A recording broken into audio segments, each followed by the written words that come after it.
जिस प्रकार का धर्म परिवर्तन हो रहा है, हाँ। हिंदुओं का धर्मांतरण ये राष्ट्र विरोधी ताकतें कर रहे हैं, ये बिल्कुल गलत हो रहा है।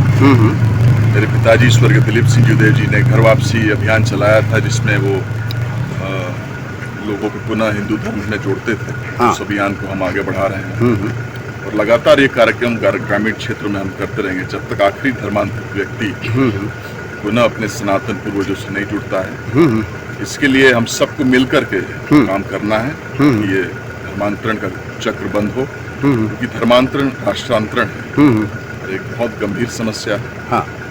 और मेरा कहने का मतलब है कि हम सभी हिंदुओं को एक साथ मिलकर, हाँ। एकजुट होकर धर्मांतरण के विरुद्ध मुहिम छेड़ना पड़ेगा। और ये जो खाद की बात आ रही है, तो मैं कहना चाहूँगा कि छत्तीसगढ़ का किसान त्रस्त है।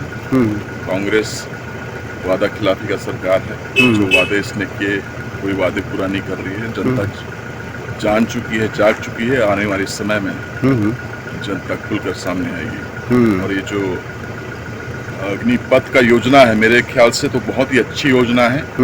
हमारे युवाओं को माँ भारती की सेवा करने का बहुत अच्छा अवसर मिला है। भारत का बढ़ता सुरक्षा सामर्थ्य का आज पूरा दुनिया लोहा मानता है, और युवाओं को खास करके मैंने इंडियन आर्मी में जाने का बहुत अच्छा अवसर मिला है, जिसमें उनको जॉब ट्रेनिंग मिलेगा, उनको डिसिप्लिन मिलेंगे, भविष्य में उनका जो फ्यूचर है वो भी सिक्योर हो जाएगा। तो सभी युवाओं को इस पे इंटरेस्ट लेना चाहिए। हाँ, आगामी विधानसभा चुनाव को देखा जा रहा है, तो सर आपकी टिकट और दावेदारी को लेकर क्या कहेंगे? आप कहाँ से चुनाव लड़ना पसंद करेंगे सर? मैं भारतीय जनता पार्टी का कार्यकर्ता हूँ। हाँ। पार्टी जहाँ से मेरे को आदेश करेगी वहाँ से मैं सक्रिय होऊंगा। तो पूरे प्रदेश में मैं घूम रहा हूँ। हमारे जिला और जो पार्टियों के जो कार्यकर्ता है उनके लिए क्या कहेंगे सर, आप बताइए।